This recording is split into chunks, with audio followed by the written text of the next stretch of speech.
টুলু মণ্ডলের কারবার কি ট্রেড লাইসেন্স ছাড়াই চলছিল? কারণ এই বিষয়ে কিন্তু একটা প্রশ্ন উঠেছে। কারণ হচ্ছে আমরা যে জায়গায় দাঁড়িয়ে রয়েছি একবার দেখাবো, এই হচ্ছে সেই জায়গা যেটা হচ্ছে টুলু মণ্ডলের, এই হচ্ছে যে জায়গা সেটা হচ্ছে পার্কিং লট, যেখানে হচ্ছে সারি দেওয়া অবস্থায় দাঁড়িয়ে রয়েছে একের পর এক ট্রাক, সারি দেওয়া অবস্থায় দাঁড়িয়ে রয়েছে এরকম যা টুলু মণ্ডলের যে লেখা হচ্ছে এমএসপি অর্থাৎ মণ্ডল স্টোন প্রোডাক্টের ট্রাক এখানে দাঁড়িয়ে রয়েছে এবং প্রচুর এখানে যে পাথর বালি সেই সবটা রাখা রয়েছে, যেটা হচ্ছে পুলিশ হচ্ছে এই গোটা জায়গাটাকে হচ্ছে সিল করেছে। এখানে পুলিশি নিরাপত্তা, সেই নিরাপত্তাও বসানো হয়েছে। যেটা অভিযোগ হচ্ছে যে এই জায়গায় যেখানে হচ্ছে ট্রেড লাইসেন্স ছাড়াই কি এটা চলছিল? কারণ প্রশ্নটা উঠছে এই কারণেই, কারণ হচ্ছে ইতিমধ্যে এই যে জায়গা, এই জায়গায় হচ্ছে বিএলএন এলআরও তিনি হচ্ছেন হানা দেন, হানা দিয়ে এখান থেকে প্রচুর বালি সেটা কিন্তু আনঅথরাইজডভাবে স্টোর করা ছিল বলে তিনি অভিযোগ করেন এবং এফআইআর করতে বলেন টুলু মণ্ডলের বিরুদ্ধে। এফআইআর হয়, এফআইআর হওয়ার পরের দিনই কিন্তু মোহাম্মদবাজার থানার পুলিশ তারা এই যে জায়গাটা রয়েছে, এই জায়গাটি হচ্ছে মোহাম্মদবাজার গ্রাম পঞ্চায়েতের মধ্যে পড়ে। যে বিশাল বড় এলাকা, বিঘার পর বিঘা জমি জুড়ে এই পার্কিং লট, এই পার্কিং লটে যে বিষয় সংক্রান্ত বিষয় এবং টুলু মণ্ডলের রোড কনস্ট্রাকশন সংক্রান্ত বিষয় একেবারে চিঠি দিয়ে যে কাগজপত্র নথিপত্র সেটা চেয়ে পাঠানো হয়, সেটা হচ্ছে মোহাম্মদবাজার গ্রাম পঞ্চায়েতের কাছে। মোহাম্মদবাজার গ্রাম পঞ্চায়েত এই চিঠি পাওয়ার পরবর্তীকালে তারা জানায় যে তাদের কাছ থেকে কোনো রকমভাবে এই মণ্ডল স্টোন প্রোডাক্ট বা টুলু মণ্ডলের যে সংস্থা, যে এই যে পার্কিং লট, এই পার্কিং লট সংক্রান্ত বিষয় কোনো রকম কোনো ট্রেড লাইসেন্স মোহাম্মদবাজার গ্রাম পঞ্চায়েত থেকে ইস্যু করা হয়নি। তাহলে প্রশ্ন হচ্ছে সেটা হচ্ছে আদৌ কি ট্রেড লাইসেন্স ছিল না ট্রেড লাইসেন্স ছিল না? ট্রেড লাইসেন্স ছাড়াই কি এরভাবে কারবার চলতো? এই বিষয়েও কিন্তু একটা প্রশ্ন উঠছে। বিশাল এলাকা জুড়ে পার্কিং লট এবং যেখানে অবৈধভাবে এতদিন ধরে পাথরের সাম্রাজ্য গড়ে তুলেছিল টুলু মণ্ডল বিভিন্ন জায়গা থেকে, সেরকম অভিযোগ সামনে আসছে।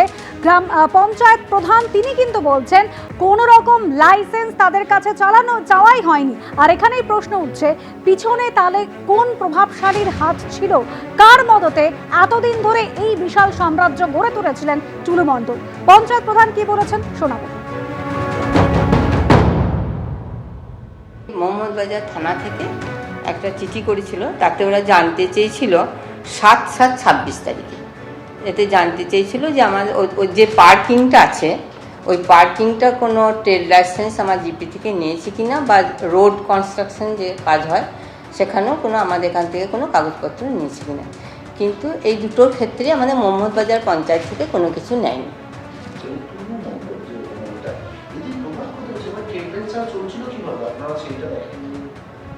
সত্যি এই ব্যাপারে আমি জানতাম না। আমি সত্যি কথা বলছি যে ওই মানুষটার মানে আমি নামে পরিচিত, আমার সাথে কোনো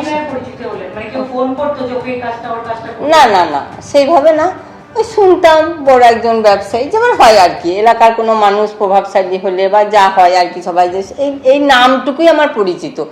এবার ওর ব্যাপারে আমি যা কিছু দেখছি এখন, ডুপ্লিকেট ডিসিআরকে হাতিয়ার করেই মূলত টুলু মণ্ডলের এই সাম্রাজ্য রাজস্ব ফাঁকি দিয়ে গড়ে তোলা হয়েছিল। টুলু মণ্ডলের ডিসিআর গেটে থাকতো স্পেশাল টিম, ডিসিআর গেটে মাঝে মধ্যেই পুলিশও থাকতো। আসল না নকল ডিসিআর তখন বোঝাই যায়নি, দাবি করেছেন টুলু মণ্ডলের ডিসিআর গেটের প্রাক্তন কর্মী।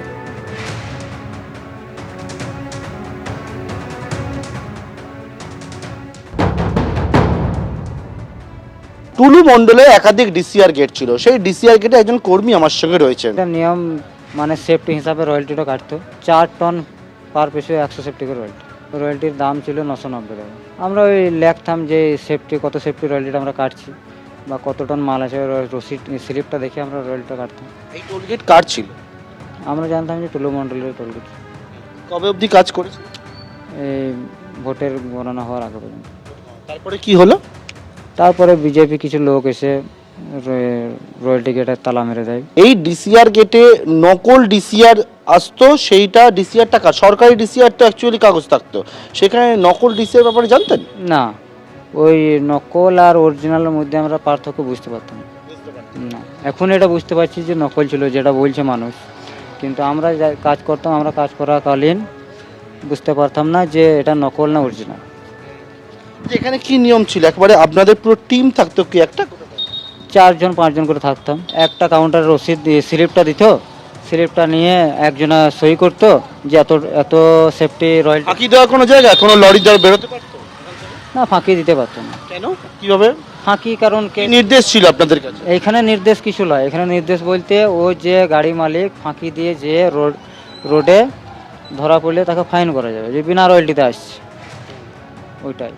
সমস্ত জায়গায়, অর্থাৎ সমস্ত জায়গায় একটা টিম তৈরি থাকতো এই ডিসিআর গেটে, যাতে সবাই ডিসিআর কেটে তবে বেরোতে পারে। ওরকম যা বটে বটে, তার সত্ত্বেও যে পুলিশ প্রশাসন তারাও চেক করতো মাঝে মাঝে। পুলিশ প্রশাসনে চেক করতো, হ্যাঁ, যে ধরা টরা পড়ে। না, তিনি 2 বছর ধরে এই যে ডিসিআর গেট রয়েছে টুলু মণ্ডলে, সেই ডিসিআর গেটে তিনি কাজ করতেন এবং যে তিনি বলছেন যে একেবারে একটা নির্দিষ্ট টিম থাকতো, যে টিম সবসময় ডিসিআর গেটের চারপাশে হচ্ছে পাহারা দিত। এমনকি তারা এখন বুঝতে পারছেন, তার দাবি যে ডিসিআর আসল না নকল কোনো কিছু বুঝতেন না, তখন পুলিশও থাকতো, মাঝে মধ্যে দেখতো। এই বিষয়ে কিন্তু তিনি তুলে ধরছেন। এই ডিসিআর কেন এত গুরুত্বপূর্ণ? রাশার থেকে পাথর বোঝাই লরি যখন বাজারে যায় তখন অত্যন্ত প্রয়োজনীয় সরকারি নথি এই ডুপ্লিকেট কার্বন রিসিপ্ট বা সংক্ষেপে ডিসিআর। অভিযোগ, এই ডিসিআর জাল করে হাজার হাজার কোটি টাকার সাম্রাজ্য তৈরি করেছিল টুলু। নাজিমউদ্দিন ওরফে টুলু মণ্ডলের ছাপাখানার কর্মী কি বলছেন শোনাবো। ডিসিআর যেটা, সেটা তো সরকার থেকে সাধারণত দেওয়া হয়, সরকার এলআরও থেকে ইস্যু করা হয়। তার বদলে এই ছাপাখানায় কি হতো?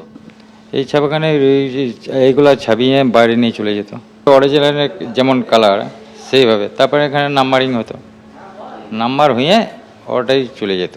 আসল ডিসিআর যে বুক, যে ডিসিআর বুকের বদলে এইরকম নকল ডিসিআর বুক তৈরি হতো, তাই তো? নকলি হতো। কখনো বলেননি যে এই কাজ তো মানে বেআইনি হচ্ছে?